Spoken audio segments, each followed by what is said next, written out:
So we're told by academics that we should love tomorrow because it is only but a day away. But what if tomorrow also contained a war? Drew, would you be on board with the Tomorrow War? I'm pretty sure you already know that the answer's no. Because I'll tell you why no. Yes. Amazon, in the guise of Amazon Prime Video, has been trying to catch up with Netflix for years. And there are many similarities between the two services. Inevitably then, and at the risk of giving away further my opinion in my opening paragraph, to approach parity, Amazon would need to keep building their own bank of disappointing science fiction titles. And so enter the Tomorrow War, another box office victim of the pandemic, pulled from cinemas and sold to Amazon for $200 million so that they could say, "Observe, Netflix, we too have garbage, banal, trite science fiction action films that completely squander an interesting premise." Though maybe their marketing team could find a pithier way of saying that. That premise is that about 30 years in the future, humanity is on the verge of extinction, having been mostly eaten by creatures called white spikes that seemingly just turned up one day. I would like to point out that spikes are not the most instantly noticeable features of these aliens, and they're in fact almost entirely white, and white spike is an almost deliberately terrible and insipid name. It is in fact a name very emblematic of the film as a whole.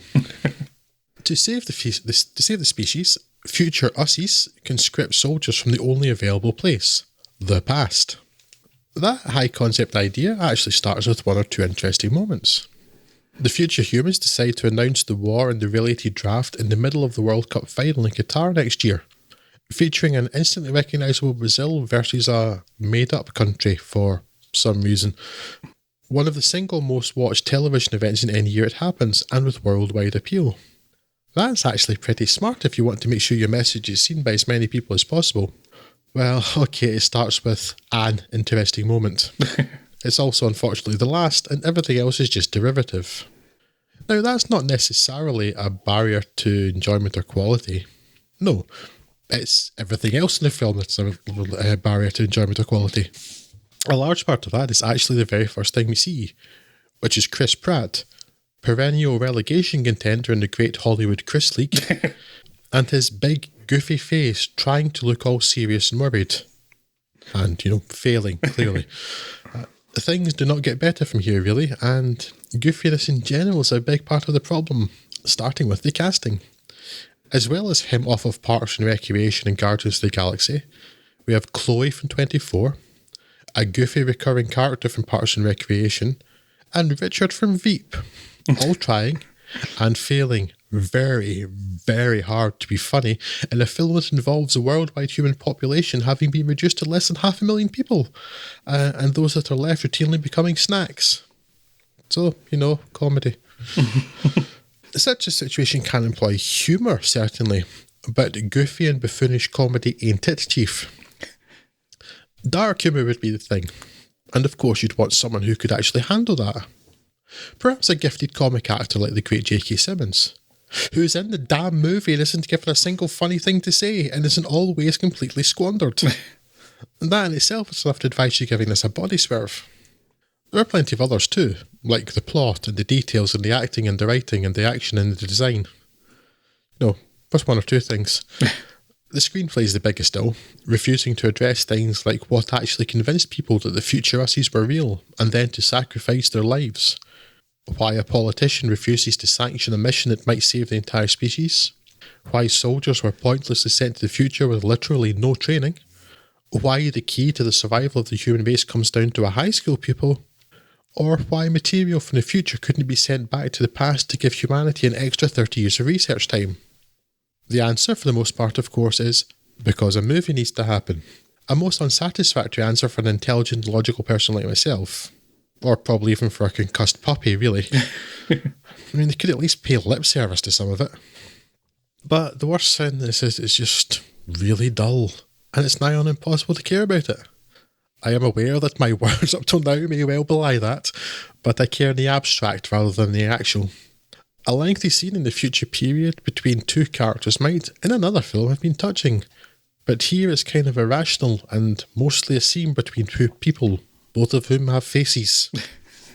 Most of the film feels like that, at least when it's not being hugely derivative, with the clear influence of and the creation of direct references to everything from The Thing from Another World, The Thing, the good one, and The Thing, the terrible one, to Battle Los Angeles and Prometheus. And yes, the monsters do roar at the screen several times. Happy times here, old mate Drew, you can be sure. Mediocre pish, avoid. Yeah, I'm not particularly going to disagree with this one. I didn't hate it. Let's say mediocrity is something I cannot bring myself to either hate or love. I just get myself worked up to write this stuff because while watching it, I was just bored out of my gourds because it was just so mediocre. And I hate that. So a solid waste of a decent concept. I kind of got settling in like the first 20 minutes. By the time it's kind of shown its hand of what it's trying to do, it's like, okay, I get it. You're sort of, broadly speaking, halfway between Starship Troopers and Edge of Tomorrow, but nowhere near as good as either of them. Fair enough. Let's see where you're going with this, and where you're going is nowhere.